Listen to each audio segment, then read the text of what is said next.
ang tinapik ko po doon is about goal setting, no? Kasi malaking bahagi ito sa sa topic natin ngayon. And I want you to focus very, very carefully. Tutok lang ho kayo kasi sabi ko nga, hindi ito magandang training, ito ay cute. Kasi kaya hindi ko sinasabing maganda ay kanina nung ginagawa ko po ito, pati ako tinatamaan, no? Pati ako ay natututo. Sabi ko nga po sa inyo lagi, every time na nagtuturo po ako, hindi lang naman ako po yung nagtuturo. Alam niyo po ba na madalas ay natututo rin po ako habang nire-research ko yung topic, habang nire-review ko yung topic na ibabagsak ko. Ako po mismo ay nagigilty sa mga itinuturo, kaya kabahagi niyo po ako na nag-aaral. Ako lang po yung ginagamit siguro ng Panginoon para maging tagapagsalita, pero lahat po tayo ay natuturuan. Anyway, ano po ba yung tinuro ko dati sa goal setting process noon? Yung tatlong bagay. Know your why. No? Dapat alam natin sa LLIC kung ano yung dahilan bakit ba natin talaga ginagawa ito. Bakit may mga ilan sa atin na willing mapagod, willing mapuyat, mawalan ng boses, para lang magawa niya yung LLIC business. Ito yung mga taong may mga dahilan, mabagat na dahilan kung bakit nila ginagawa si LLIC.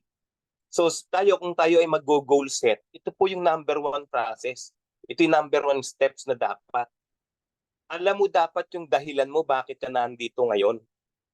No? Para anginin mo ba ginagawa ito? Kasi kung para sa sarili lang natin, magkukwit tayo kasi minsan bibigay tayo sa pagod, bibigay tayo sa mga nararanasan sa kalsada, hindi ganun kadali. Pero pag ito ay dahil meron kang mabigat na dahilan, kahit na nga nahihirapan tayo, di ba, tuloy lang. Pangalawa, importante sa goal setting process, yung knowing your time. May deadline dapat ang pangarap. Alam niyo po, pag sinabing dreams, pangarap lang, wala siyang petsa. Pero pag sinabing goal, may petsa talaga siya. Kaya nga po, ginawa natin tong YES program para, di ba, isang buwan lang dapat apply na eh. Kaya nga dapat sa ating lahat dito, kung may mga downlines ka, tayo na yung nagpupush sa kanila, mag-enroll ka dyan. Bakit? Once makapag-duplicate yon yung downline mo, sumasama yon sa sales sa increase ng grupo mo. So dapat may deadline. Ito pong ginawa nating YES program is we are just setting the time, no? And pangatlo, ito yung magiging topic natin, knowing the obstacles. Ito yung sinabi ko kanina na ano ba yung nagpapabagal at ano ba yung pumipigil talaga para maging matagumpay ang mga networker. O paliitin ko yung mundo sa LLIC. Bakit may mga tao na parang simple lang nilang nagagawa, umikita, tumataas ang rank, meron namang halos parang ibinigay mo na ang lahat, pero ganun pa rin, no? Hindi pa rin, nakaplato pa rin ang iyong buhay. No? So, yun ang pag-uusapan natin. Una nga po, sabi ko sa inyo, you have to have your compelling reason. No? It must be yung dahilan na life and death, gagawin mo talaga to. Na tipong pag hindi mo ginawa to ng todo ngayon, no turning back na. O, dapat ganun eh. Kukwento ko lang sa inyo, lagi ko itong kinukwento. Diba, may isang general na sumugod sa laban. So nakabangka sila, 'di ba? Ang laban na naman ng araw, ganun, barko, yung mga ships, no, yung mga pagdating nila dun sa island, they just find out na halos triple yung dami ng kalaban nila. Triple yung dami ng kanilang makakalaban. Kasi parang sila, 1,000, nasa 3,000 o baka mas higit pa yung kalaban nila. So maraming sundalo na kinabahan. Sabi ng mga sundalo, General, mukhang tagilid tayo. Mamamatay tayong lahat dito. So nagkaroon ng negative mindset yung mga sundalo. And alam nyo, ginawa ng general, yung pinaka-upline, pinatalikod harap sila doon sa kanilang mga ship. At sa kala ng mga sundalo, paatrasin na sila. Sige, sumakay na kayo sa ship. atras tayo, no? Retreat. Pero to their amazement, nagulat sila kasi sinunog ng general lahat ng barkong pinakyan nila. Ibig sabihin, no turning back na. Patay na kung patay. Alam nyo, the history, pagkakakwento, nanalo yung mga sundalo na yun. Bakit? Wala na silang comfort zone eh. Wala na silang babalikan. Yung dahilan nila, buhay na nila yung nakataya eh. Kailangan galingan ko sa pakikipaglaban. So tayo sa LLIC, dapat ganun. Patay kung patay. Kasi buhay na yung nakataya dito. Yun ho yung compelling reason. Bakit ho, nagtataka ba kayo bakit maraming networker, lalo na yung mga gwardiya dati, labandera dati, biglang naging multimillion? Kasi patay na kung patay yun eh. Na pag hindi nila ginawa at inayos yung trabaho nila, wala na silang ibang pupuntahan. Wala na silang ibang mapapasukan. Wala na silang ibang gawin. Alam gawin. May naging na-mentoran po ako dati, totoong-totoo po ito. Siya po ay naging extra na tagalaba, taga-plancha ng isang senadora. Hindi ko na lang po banggatin yung pangalan. Ito po ay true story. So, syempre, hindi naman ganun kaganda ang bayad dahil pa extra-extra lang. Hanggang sa naaya siyang mag-network. So, tinuruan namin. Sabi ko, magkano kinikita mo sa paglalaba? Sabi niya, pinakamalaki na ho yung, yung 4,000 per month, pero napakarami pong labahin. Tapos, dapat magaling kang umlansya kasi senadora, siyempre, umaharap sa tao. Wala pang 4,000. So, ganun ho yung bayaran. So, matindi. Sabi ko sa kanya, alam mo, dito, ang kailangan mo lang plansyahin, attitude mo. Ituwid natin yung mga dapat ituwid. Hindi dahil masama yung galing niya, kumbaga yung maging negosyante yung mindset mo. Alam nyo, nung malaman ko yung dahilan niya, napakatindi. Dami niyang dapat bayaran, buhay talaga. But you know what? A few years later, mga 1 year and a half, siya po ang itinanghal ng company namin dati na top earner. Ay, kumita po talaga ng milyon, hindi po ako nagbibiro. Sumunod, time bound. Di ba dapat merong petsa? Na dapat kayong mga umatin dito ngayon, alam nyo kaagad kung kayo novice ngayon, alam mo kung kailan ka mag-a-apply. Tatanungin ko po kayo, pag narinig nyo ang February 14, ano kaagad na naiisip ninyo? Di ba? Valentine's Day.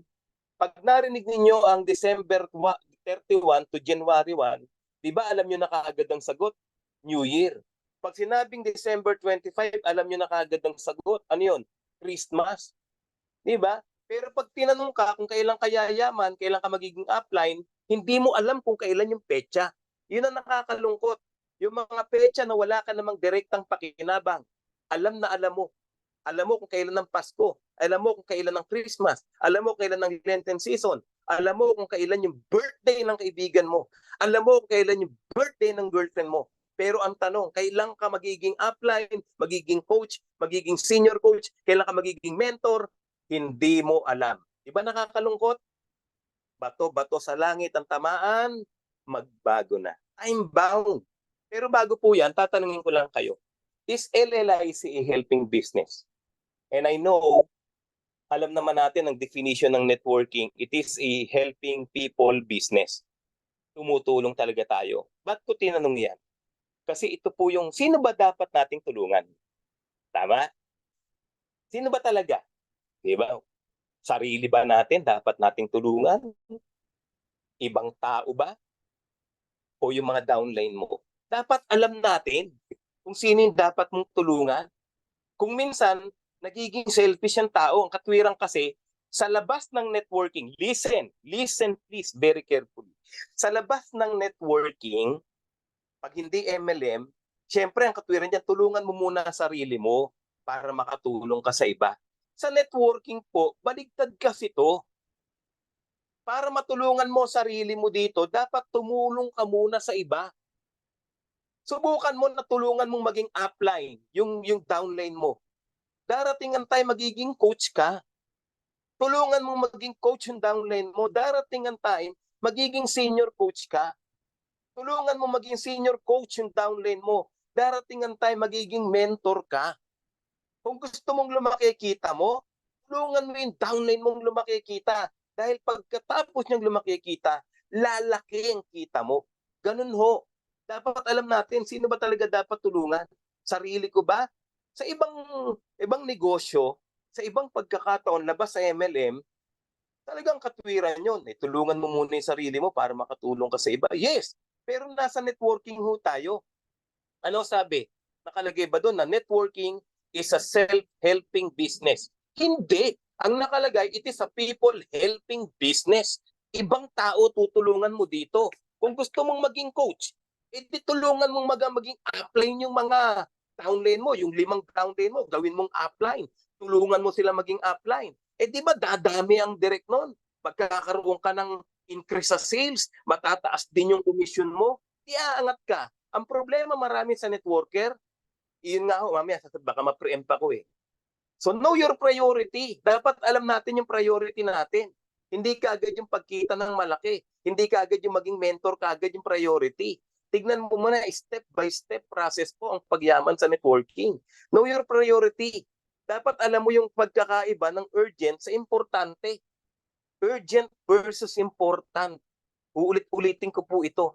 Kasi malaking tulong po ito sa inyo na master nyo yung kaibahan ng urgent sa important, matatapos ang boxing ng buhay mo. Dadali ang buhay mo. Ibig sabihin, madali yung pagiging matagumpay. Sabi ko nga hong lagi, it is not what is important, but what is urgent. Ito dapat yung pinapriority, hindi yung mga importante siguro na nagpapahinga kayo ngayon dahil pagod ka. Kaya lang urgent na matutunan mo yung mga sasabihin natin ngayon. Importante siguro na may iniimbita ka ng kaibigan mo dahil birthday niya. Siguro mahal mo siya, kaibigan mo siya, importante yon. Pero may urgency kasi, kailangan mong kumilos, di ba? Pag nalaman natin yung difference ng importance sa urgent, malalaman natin kung ano ipaprioritize. The difference between urgent and important is that urgent tasks require immediate attention. And it's often related to someone else's goals. While important tasks contribute to your own goals and values, and ano sabi, may not have a deadline. Yung mga importante kasi, wala naman, di naman nagmamadali yan. Importanteng ilagay mo, no? Ilagay mo yung schedules mo. Okay, importante yan. Pero meron kang dapat i-priority schedule. Kaya nga, pag alam natin i-priority to, importanteng humato ka hanggang ngayon. May kausapin ka ngayon magpo-4988. Pero urgent na malaman mo yung mga bagay na to para tumibay ka. Urgent tasks are time, no sabi diyan? Time sensitive. Ito yung kinakailangan tumatakbo oras. It may have immediate consequences if not done. Sabi diyan yung mga urgent things daw ay pag hindi mo nagawa kagad, mayroong immediate consequences. Di ba? Pag hindi kumita yung downline mo ng 3 months, makakakita ba ng inkubang kumpanya yan? Yes! So urgent, dapat ang focus mo, pag meron ka nakuhang nag-4998, yung mga nagbayad ng 4998 ng September, urgent na mabigyan mo sila ng isang sistema, nakikita sila. Kasi pag 1 buwan, 2 buwan, 3 buwan, hindi kumita yan. Napakaraming pwedeng pumasok na negativity dyan. So urgent yon. Importante na kumita ka personally, yes. Pero ang urgent, yung mga nagbayad sa'yo na 4998, paano mo i-duplicate yung ginawa mo sa kanila?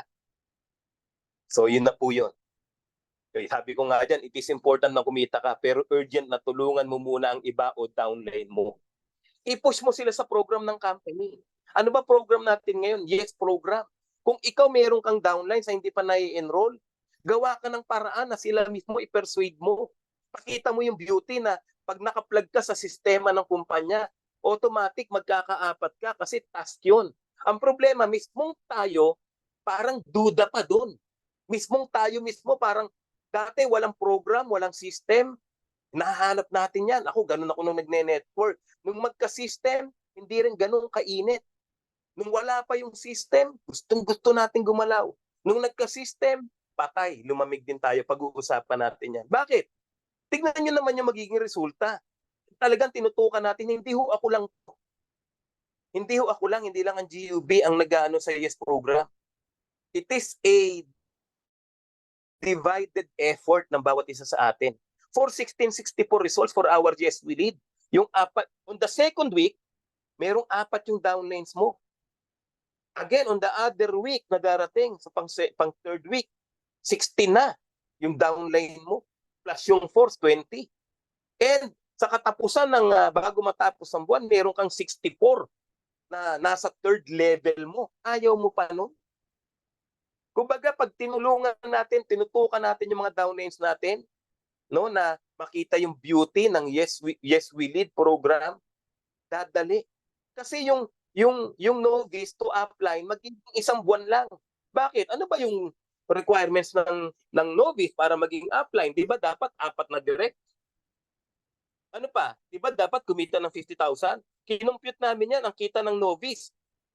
Pag ginawa niya yung apat-apat, 64,000 yata o 6,000 mahigit. Tapos know the basics, yung tinuturo natin sa Yes We Lead, matututo sila doon. So magtataas ba sila ng upline in 1 month? Tulungan mo sila.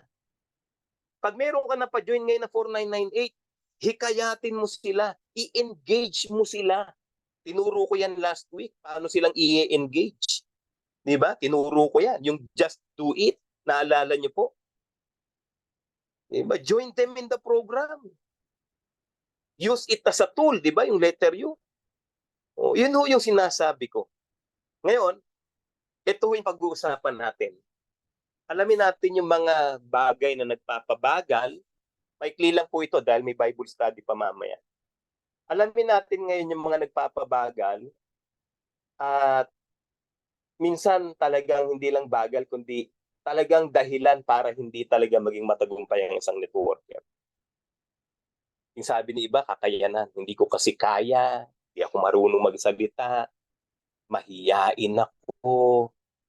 Di ba? Yung iba naman, dahil sa ibang tao, pinipigilan ako ng asawa ko, ayaw ng mga anak ko, mga ganun. Yung iba naman, mga pangyayari na hindi naman controllable. Yung bang tipong hindi ako nakakapunta kasi, yan yung mga pangyayari. Titignan natin ngayong gabi na ito, mga kaibigan. Ano ba talaga yung nagpapabagal o nagpipigil para tayo ay maging matagumpay? Pumipigil sa tao, no? Yung kumbaga pag-usapan natin, ano ba yung bilang LLICians, ano ba yung pumipigil sa akin? Alam niyo, sa totoo lang, siya mismo o tayo mismo. Yun ang totoo. Kasi sa totoo, yung taong gusto, harangan mo man ng sibat, hindi mo pipigil yan. Alam mo, sa taong gustong-gusto niyang maging matagumpay, pigilan man ng kahit sino yan. Whatever it takes yan. Di ba? Ayaw nga sa atin ng mga bibiyanin natin ng araw. Pero whatever it takes, hindi pwedeng hindi ka matatakot. Sabi ng tatay, makikita ko lang dumalaw sa bahay yan. Papatayin ko yan. Pero di ba tayong mga lalaki, talagang we strive hard para mapuntahan. Kayo mga babae, sabi ng magulang nyo, pag nakipagkita ka pa sa lalaki na yan, kalimutan mo may magulang ka. Pero ba't hindi kayo napigil? Kasi gusto mo. Pero dito sa pagyaman, ang inaano natin lagi kasi si ibang tao kagad ang tinuturo natin, no? Na pinipigilan tayo, may mga kumokontra sa atin, inabutan ka ng bagyo, umulan, bumaha. Pero sa totoo, kung gusto mo talaga, magagawa mo ng paraan. Di ba? Kaya nga kahit tinatakot na tayo ng mga magulang, lalo mga kababaihan, makipagkita ka pa dyan sa sinasabi mong boyfriend mo na yan. Pero ano nangyari? It ends up talagang ikaw pa rin ang masusunod. Kasi bakit? Gusto mo. Kasi problemado ako. Ayan na, papasok tayo pa unti-unti. Problemado ako. Kasi pag problemado ang tao, papasok yung salitang stress. Tingin kayo sa screen mabuti. Yung stress na to, karaniwan ng tinuturo ng mga tao, alam mo, upline, o kaya, alam mo, ma'am, alam mo, sir, alam mo, direct, hindi ako gaano nakakahato ngayon kasi may hinaharap pa kaming problema. Medyo hirap gumalaw pag stress ka. Ganon, di ba? Ano ba yung mga nakaka-stress? Nilagay ko to as stressors. Ito yung mga bagay na pag meron ka nito, talaga nakaka-stress. Nakita nyo man dyan sa screen. Debt. Utang. Nakaka-stress ba? Mga mga minamahal kong LLIC yan, nakaka-stress ba ang utang? Ayan, Ma'am Adeline. Oh, yes, di ba? Maria Fe, yes. Di ba? Nakaka-stress po ba yan? Yung type yes nga, yung type yes, para nakita ko lang yung mga inyong pagtugon, no, sa aking tanong, no? Ayan, Ma'am Emily, Ma'am Telma tayo, yes, di ba? Yan, lahat ng yan ay talagang pag may utang ng isang tao, ang hirap. Ang hirap, nakaka-stress. Iniisip mo yan. Yun nga, lumiliit nga yung sabi nila, di ba? Pag daw may utang, ay tsaka ko na ikukwento yun. Hahanda ko yun. Ang dudulo ko yun next time. Gusto ko face to face yun. Basta itong utang, nakaka-stress yan. Okay? Sumunod. Ano pa nakaka-stress? Di ba? Yun nga may utang ka, nakaka-stress. Di lalo na yung wala kang pambayad. Tama ba yan? Okay nga, type nga ulit po ng yes. Nakaka-stress ba yung Oo yan, ma'am. 'Di ba? Pag wala, yun ngang may utang ka, nakaka-stress. Wala, may utang ka na nga, wala ka pang pera, nakaka-stress talaga yan. Tapos ang malupit nito, may utang ka na, wala kang pera, meron pang problema yung pamilya nyo. Meron pang pagtatalo-talo sa pamilya nyo, pinsan mo, o yung ibang lahi, may nakaaway ka pa sa kapitbahay mo. So nakaka-stress lalo ito. Ang hirap ng isipin yan, tama? Yan ho kayo? Meron bang nakaranas dito na kumbaga habang humahataw ka, meron kang nakasagutan pang kapitbahay, ganun, di ba? Sumunod. Ano pa yung nakaka-stress? Tingin kayong lahat sa screen, di ba? Nakaka-stress ba yung asawang lalaki? Kung ganyan man ang asawa mo, talaga pag nakita mo, stress ka talaga. Tama? Nandiyan ho kayo? Gising pa kayo? Gising pa? Oh. Asawang lalaki, ano pa nakaka-stress?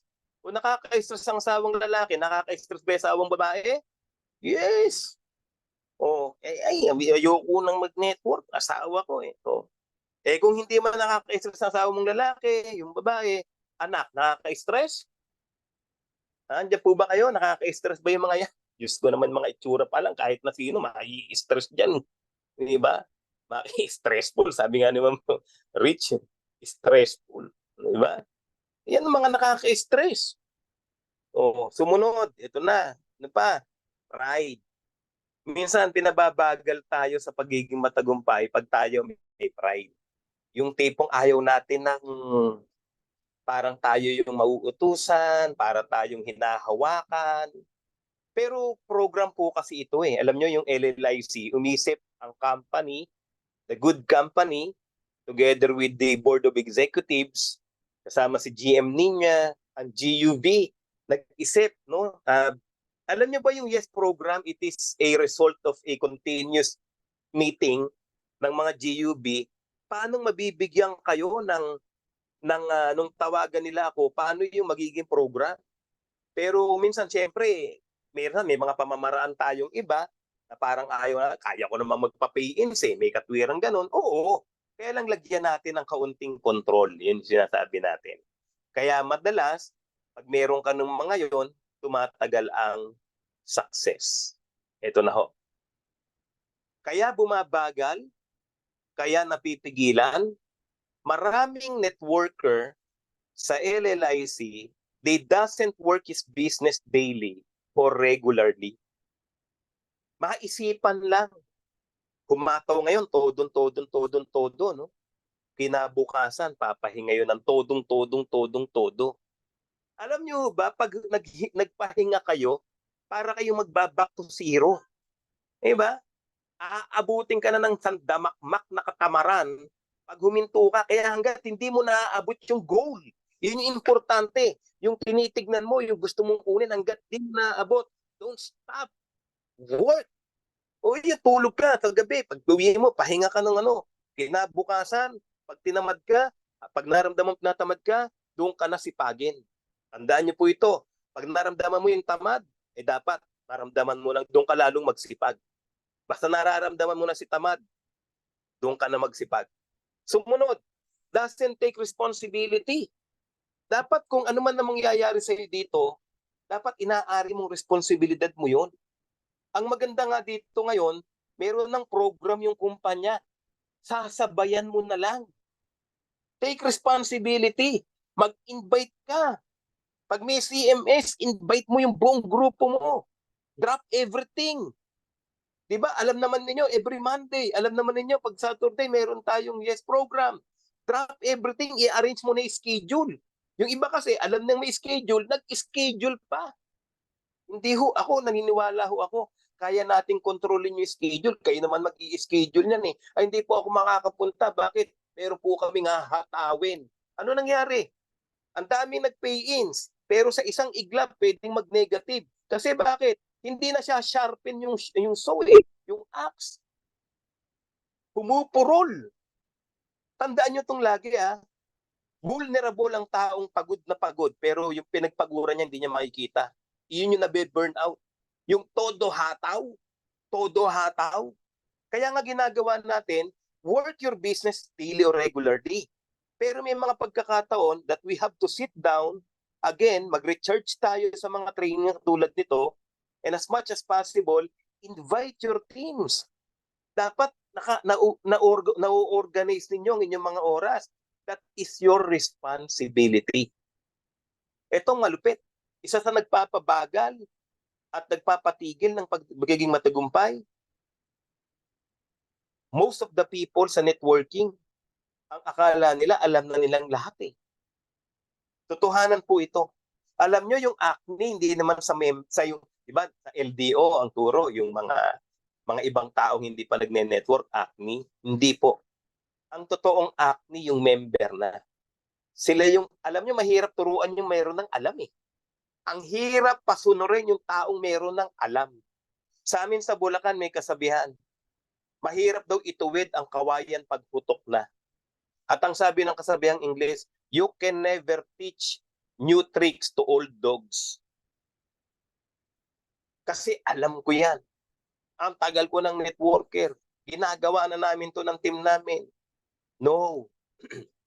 So ito yung mga nagpapabagal. Sumunod, laging may excuses. O ba't wala ka dun sa ano? Eh kasi ano eh. Oh, meron tayong event tayo. Eh kasi ano eh. Yung may excuses lagi. Kaya nga tama yung sa Sunday eh. Nung Sunday teaching nung ni Pastora Amor Adela, yung sabi niya sa turo niya eh. Nung kailangan natin ng revival, dapat ma-revive tayo. Kasi yung mga taong revive, hindi tumitigil, may makaharap lang sa jeep yan. Paliwanagan niya na ng LLIC yan. May makasabay lang sa sino yan. Paliwanagan niya ng LLIC yan. Yun yung mga revive. Pero yung mga tipong unti-unti nang nawawala yung apoy, meron nang dapat paliwanagan, ayaw pang magpaliwanag niyan. Meron nang aatin ng training, hindi pa makaka-attend yan. Pero yung mga taong revive, yung may revival, ay, grabe yan. Talaga namang sabi ko sa'yo, naka-tune in yan. Kailan ulit ang training? Kailan ulit ang event? Kailan ulit ang activity? Join ako dyan. Ganun. Wala silang excuses. Tapos ito mabigat. Alam nyo ba nakakabagal ng success yung pakikipag-associate natin sa mga negative speaking people? Pag may nakakwentuhan ka at medyo negative na sinasabi sa'yo sa ginagawa mo, sa networking, sa kumpanya natin, kung networker din to, umalis ka na kagad. Huwag ka nang makipagtalo dahil mahirap katalo ang taong hindi naintindihan ang ginagawa mo. Don't associate with negative speaking people. Pag may nakausap ka, kahit kati mo sa LLIC, meron nang sinasabing, alam mo, hindi naman yata totoo. Amalis ka na. Bakit? Yun yung sinasabi natin laging dream stealers. O yan, kamusta naman yung ginagawa natin ngayon sa LLIC? Ay, naku, mukhang hindi naman yan. Layuan mo na yon. Kasi pinapasukan ka niyan. Alam nyo, ang taong revive, pag may nakausap niyan, malungkot na siya, ipapakita niya sa'yo, okay, tuloy lang. Bakit? Hindi nang dadama yung mga taong ganun. Yung iba, para lang may maging kakampi, naaalis na rin, magdadami pa ng iba. Don't associate yourself with negative speaking people. Ito pa, bakit bumabagal? Bakit hindi nagiging matagumpay? Hindi naman seryoso eh. Umatin nga ng training, wala naman ang utak doon sa training. Kahit face-to-face pa siya, maisipang tumawag kung sino tatawagan. Pag may nag-ring yung phone, sasagutin. They are not serious about their business. Huwag nating sisihin yung kumpanya. Huwag nating sisihin yung ibang tao pag gano'n. Ipakita nyo yung seriousness. Alam nyo, nung kami po ang nagte-training dati, alam to ni VP Santi, palalabasin ka. Nung dati, anong araw, gano'n. Kasi ngayon, mas matatapang na yung tinuturuan kaysa sa nagtuturo. Kinukwento nga kay Director James, meron yung trainer na hinahangaan dati. Grabe, takot kaming lahat doon pag naturo na. At ang maganda naman, natuto kami. Balikan nyo nung high school kayo. Balikan nyo nung elementary kayo. Alam ko na pag tinanong kayo ngayon kung sino pinaka-terror na teacher nyo, masasabi nyo pangalan. Pero alam ko rin, kagaya ko, na doon sa terror na teacher na yun, doon tayo natuto. I will tell you that. I will tell you that. Kaya nga pag seryoso yung ating teacher noon, hindi pwedeng magharot-harot ka. Diba? Ngayon sa atin, sa LLIC, every time na may pagkakataong may nagtuturo sa inyo, whether it be your upline or your mentor, yung senior coach, be serious. Seryosohin mo. Alam nyo, merong mga tatak o simbolo ang mga seryosong tao. Mamaya pag-uusapan natin yan.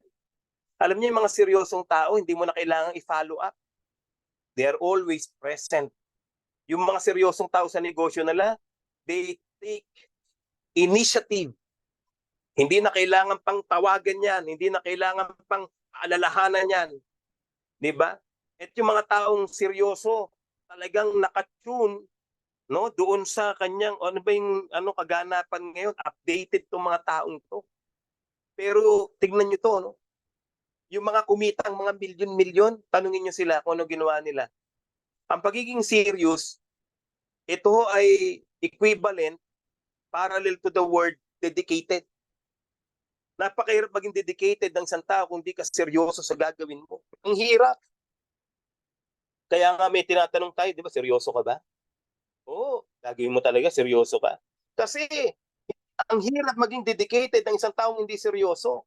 Minsan na-attend na talaga parang laro pa rin. Nasa training room na, laro pa rin. No, be serious. Total, maganda naman yung mga training program na ginawa sa inyo ng company. Mula una pa lang, from novices to mentors, may training. Maging seryoso po kayo.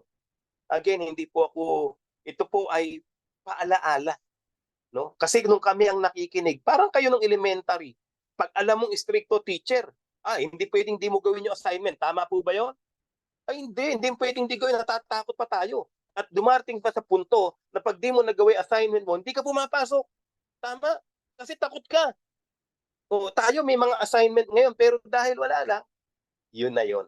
Nagiging over-familiar na tayo sa mga nakakasama natin, kaya parang tropa-tropa na lang. Minsan yun po ang mali eh. Nawawala yung seriousness. Parang lahat harot na lang. Parang lahat na lang. Alam niyo ho, pag kayo naka-attend sa leadership training ko, luluha ho kayo ng pakong D4. Iba ho kasi turo doon eh. Yung sa atin ngayon, yung mga motivational, okay po yun. May tawanan pa tayo niyan. Pero alam nyo, nung kami ho, nung nag-leadership training na, sabi ko nga po sa inyo, halos tumulod dugo sa utak ko noon. Dahil naisip ko, tama eh. Ako yung gustong kumita, pero sila biro mo yung pang nagtuturo ang seryoso. Hindi ba? Pero ang gustong yumaman ako, sabi ko no, parang may mali. Ako gusto kong kumita, pero ang seryoso yung nagtuturo. Di ba dapat ang maging seryoso yung tinuturuan? Diyan ho tayo. No? So talagang, yun yung matinding bagay na natutunan ko. We need to be serious. At kailan po magiging seryoso? Now na. Kahit kausapin niyo si Boy Abunda, anong sasabihin nun? Now na. Ano pa po? Lacking commitment. Yung tipong parang ang daling i-adjust ng schedule. Naka-schedule na, pero matatakpan yung schedule na yon at talagang kakalimutan niya yung naka-schedule na kasi they lack commitment. Alam niyo ho,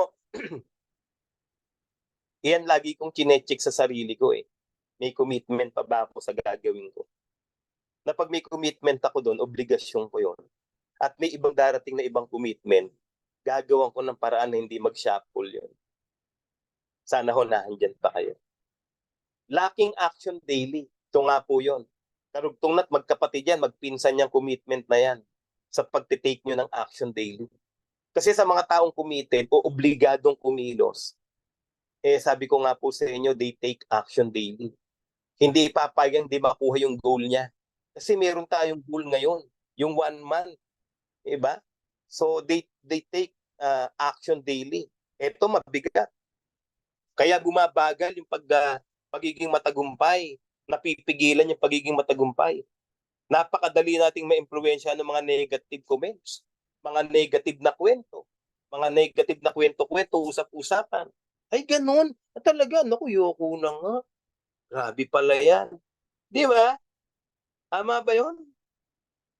Yung mga networker na nakasama ko dati, pag may mabilis ma-impluwensya, dapat tayo ang alam niyo sa LLICians, dapat tayo yung tawag doon, ano ba yung sakit na yun? Pagka yung highly na nakakahawa yung sakit, dapat tayo maka-impluwensya sa iba. Hindi tayo nai-impluwensyahan. Lalo pa nga ng mga negative. No? Ano pa yung nagpapabagal? Ano yung nagpapatigil ng pagiging matagumpay mo? Ayan, silip pa ng silip sa ibang company. Hindi naman ako sasali, sir. Ang kailangan ko lang naman, at least aware ako. Lagay na natin. Kaya lang, once masilip mo yung ibang kumpanya, hindi mo maiaalis, i-compare at i-compare mo ang LLIC sa kanila. Yun yung nangyayaring totoo. Kaya nga hanggat maaari, buti pa'y kabayo may tapahuho. Walang ibang nakikita kundi daang diretsyo. Buti pa yung kabayo na uutusan ng ganun. Kaya sa totoo, my dear LLICians, ito po'y pamanhikan ko bilang kasama ninyong nakikipaglaban ngayon sa inyong mga pangarap. Mga pangarap nyo, iwasan natin yung silip pa ng silip. Kahit na hindi kayo mag-join, naaya ka, biglang, uy, networking din pala yan. Ay, doon mo pakita yung loyalty mo. Teka, sorry, LLIC kasi ko, labas ka. Diba? Lalo pag networker kayo, huwag na tayong sumilip sa iba. Sa LLIC nga na mababa na presyuhan, 4998, di pa natin matira ng gusto eh. Lilipat pa tayo sa iba na mataas-taas pa sa atin ng mas maliit pa yung kitaan. Di ba? Yun ang katwiran ko dati sa isang mga nakasama ko eh.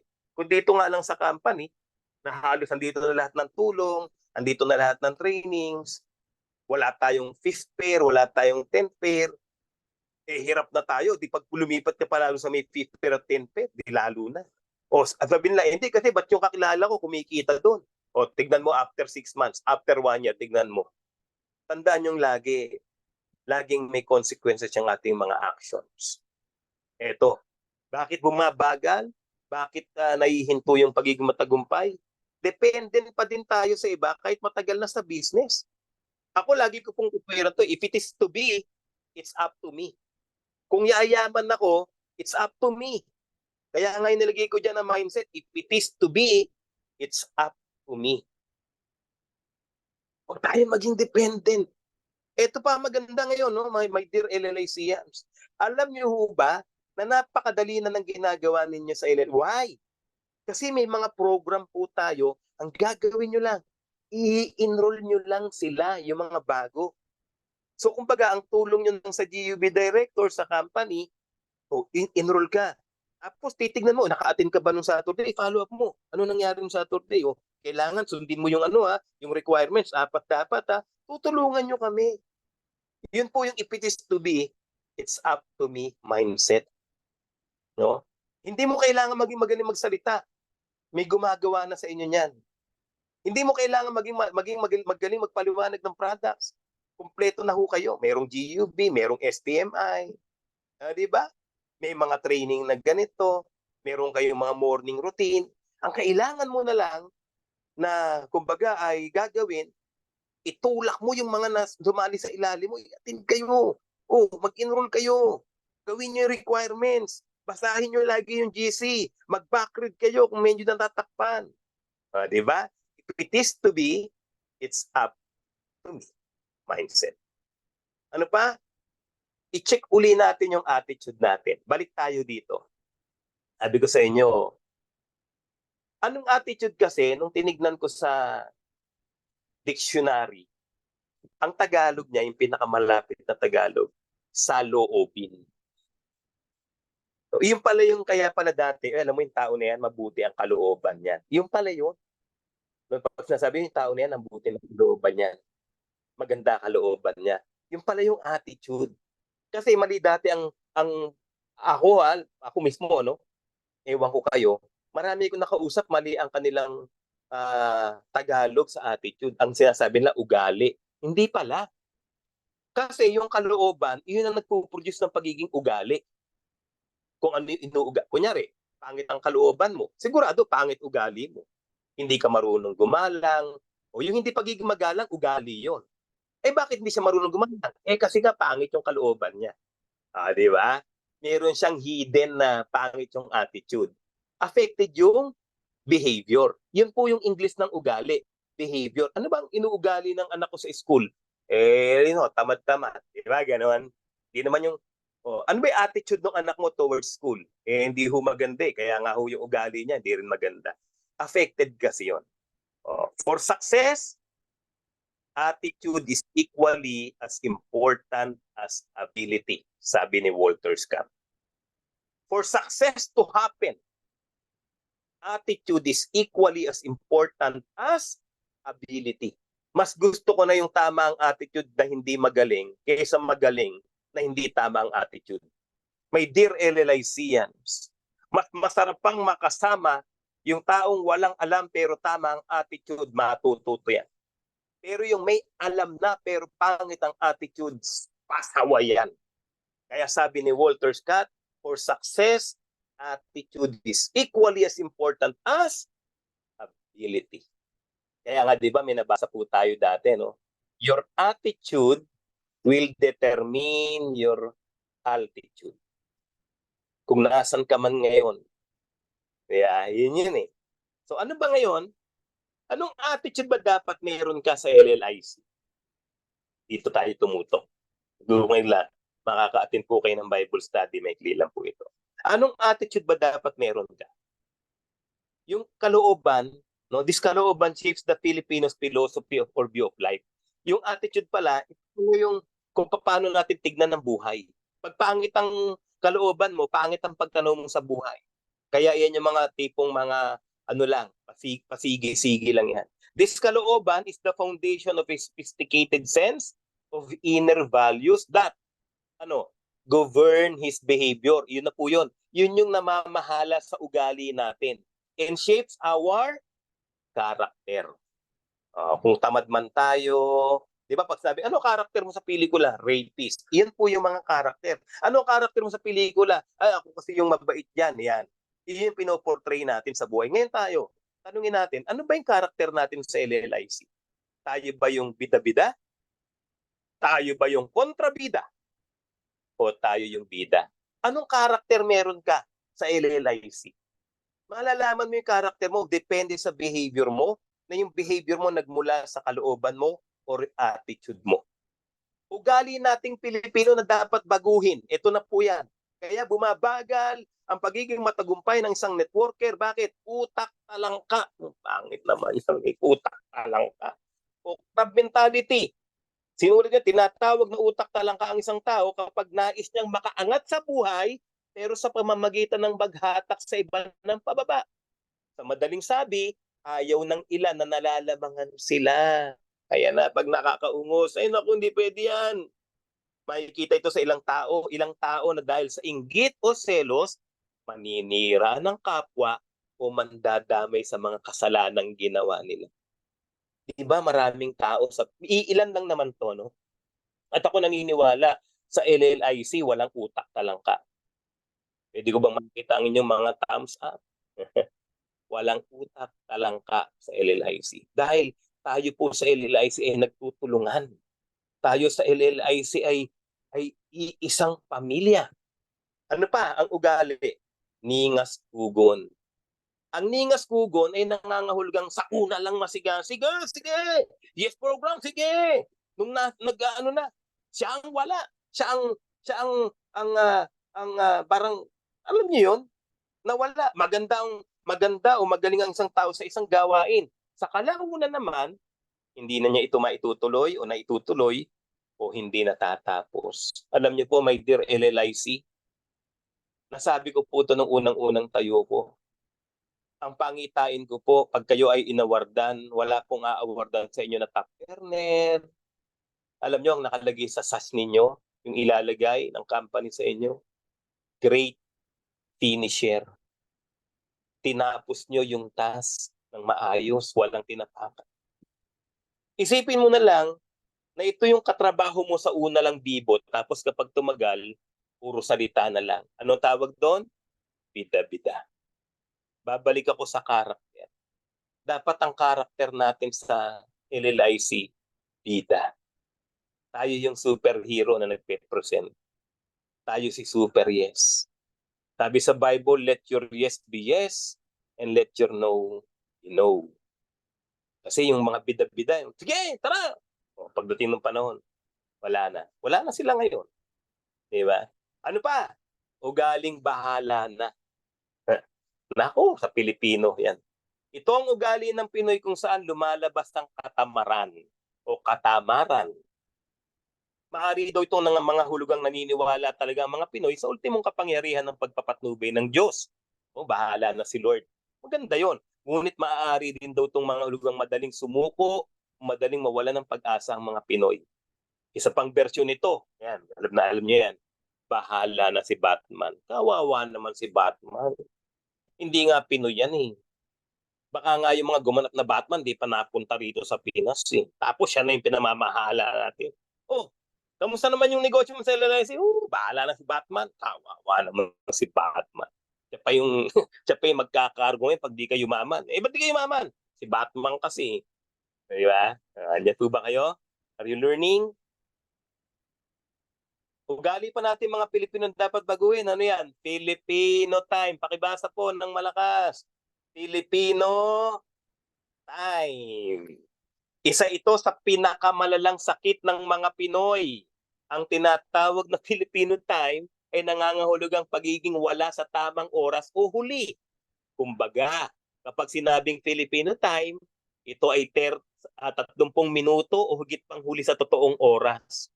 Kung kaya sa mga pagdiriwang sa Pilipinas, totoo to ha, mapapansin ang oras imbitasyon, agahan mo ng 30 minutes o kaya anuhan mo ng isang oras. Kasi hindi magdadatingan yan. Di ba ganun?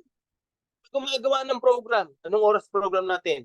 Sige, alas 7. Naku, lagay mo alas 6. Bakit? Hindi magdadatingan alas 7 yan. Lagay mo alas 6. Lagay mo alas 6. Eh, syempre, nilagay mo alas 6, yung mga attend, alas 5, akala nila, hindi magsisimula, alas 7 pa rin yun. O, tamang-tama yung oras mo. Di ba? O, ano nangyari? Pag niligay mo alas 7, anong oras magpapasukan? Tama? So yun yung Filipino time. My dear friends, ito po ay hindi direktang patama sa inyo. Pag tinamaan ka, patama talaga sa ito. No? Kasi, let's be matured. Alam niyo po ba napakahalaga ng oras sa isang tao? Itanong niyo to sa natalo sa takbuhan ng ilang segundo lang. Natalo pa siya. Napakahalaga ng oras. Itanong mo to sa malilate na ng 30 minutes sa sasakay sa eroplano. Sasabihin ng sa taxi, sana talaga inagahan ko pa kahit na 5 minuto lang inagahan ko gising. Napakahalaga ng oras, my dear friends. Itanong mo to dun sa lumalaban ng Olympics na matatalo siya ng ilang microseconds lang. Napakahalaga ng oras. At dahil mahalaga ang oras sa iba, alamin mo na kagad na yung ibang tao inagahan nila tapos hindi kagad nag-umpisa dahil iniintay ka pa. Hello, bato-bato sa langit, ang tamaan po, ano po, magbago na.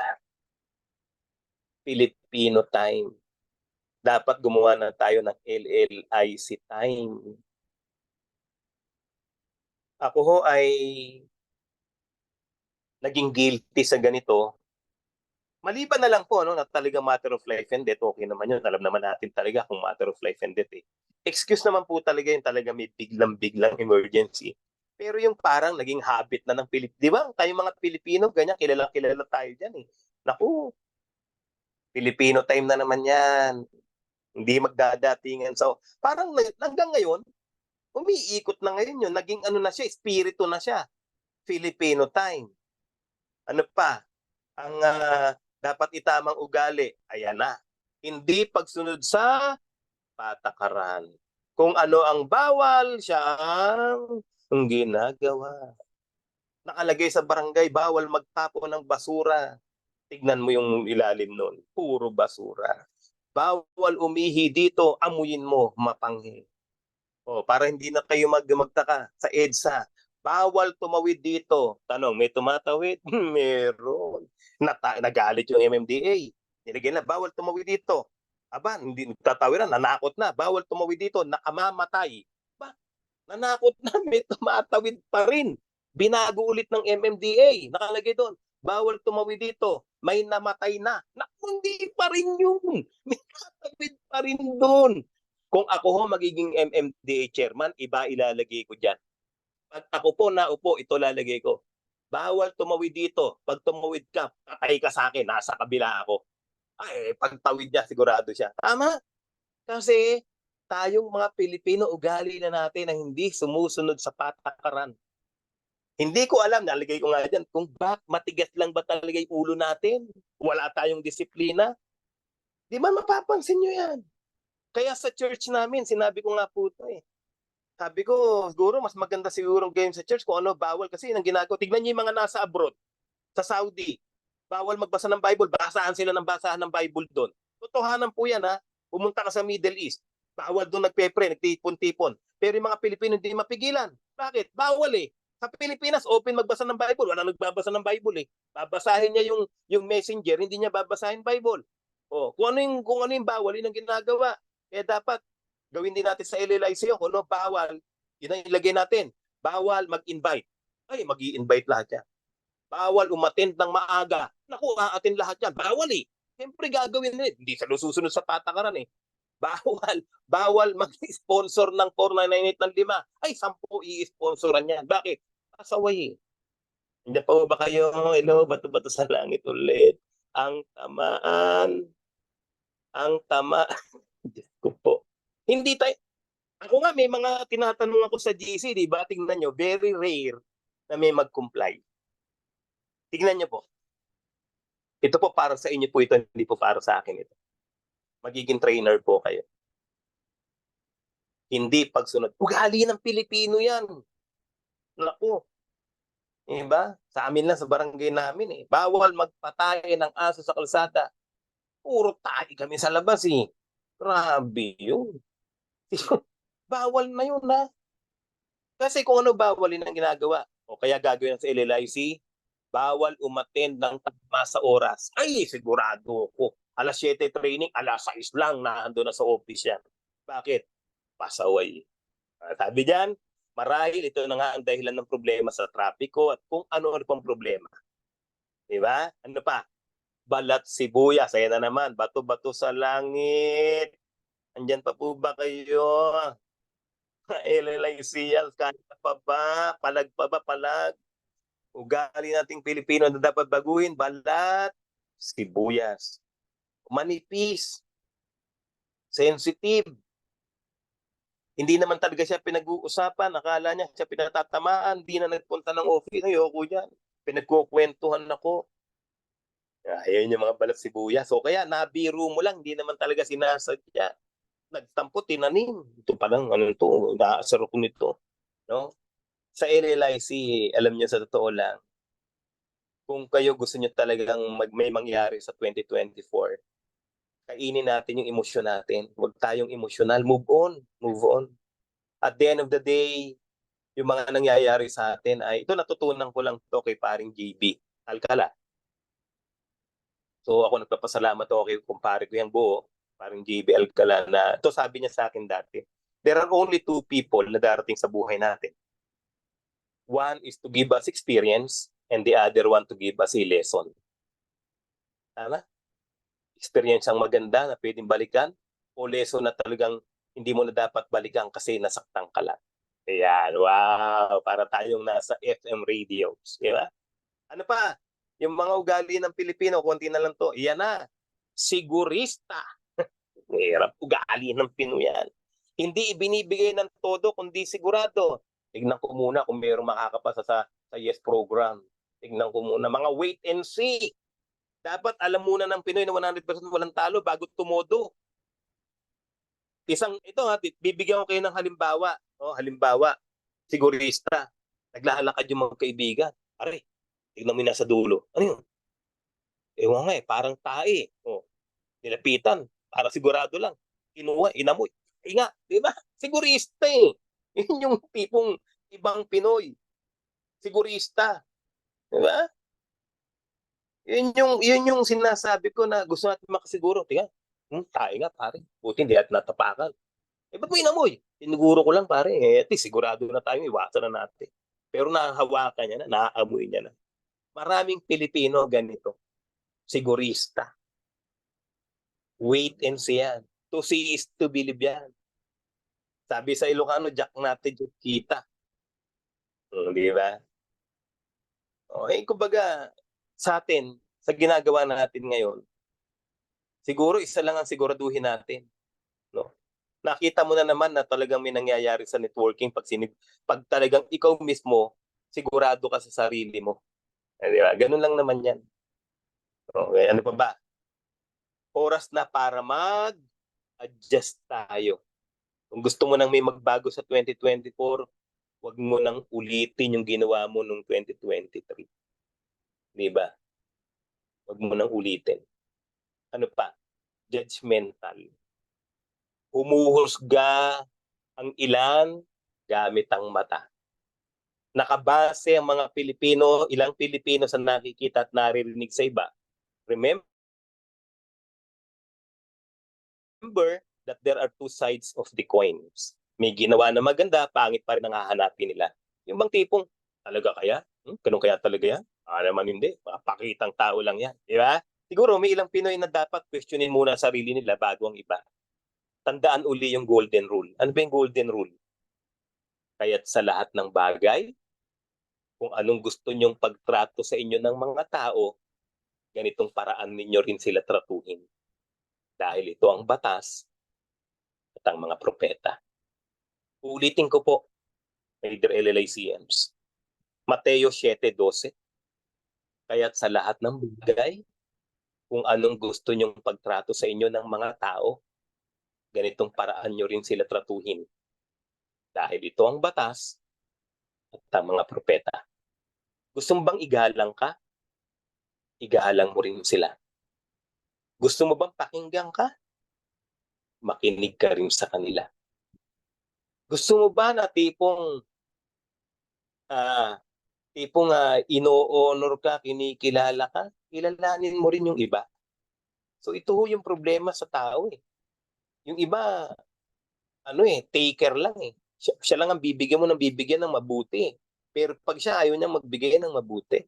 Golden rules ito sa Bible, Matthew 7:12 eh. Di ba? Yung tinagalog ko ito, napakaganda ng Tagalog. Kaya sa lahat ng bagay, kung anong gusto nyong pagtrato sa inyo ng mga tao, ganitong paraan nyo rin sila tratuhin. Alam niyo po, maintindihan niyo po yung mga gumagawa ng program. Pag kayo na mismo ang gumagawa ng program, tapos parang walang nakikinig, walang maiintindihan niyo po yung mga GUB directors natin, ang company, ba't nila kailangan gawin yun? Ako po, intindido ko yan. Dumating po sa punto na ako po yung number 1 na pasaway. Dumating po sa punto na pag may nagtuturo, hindi ko pinakikinggan. Dumating po ang punto, ginawa ng Diyos, ako ginawang tagapagturo. Walang nakikinig. Masakit pala. Hindi pala maganda na tipong ganun. No?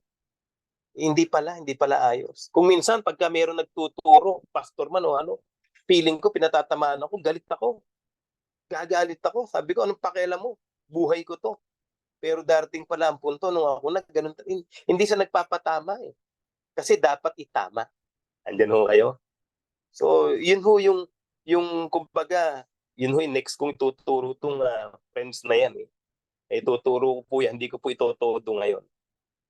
Okay lang po bang mag-open kayo ng mga camera, mga minamahal ko pong LLICians.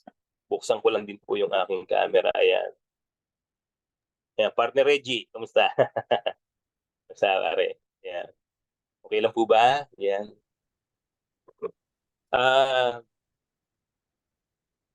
Ako po ay nagpapasalamat dahil andyan yung mga partners natin na tumutulong sa ating lahat. Kung minsan, kinakailangan nating itulak talaga para may mangyari lang. Siguro, may kagaya ko ho dito na nung bata, galit na galit ako sa nanay ko pag pinagsasabihan ako. No? Pag sinisigawan ako, pag ginigising ako sa umaga, papasok na, naiinis ako sa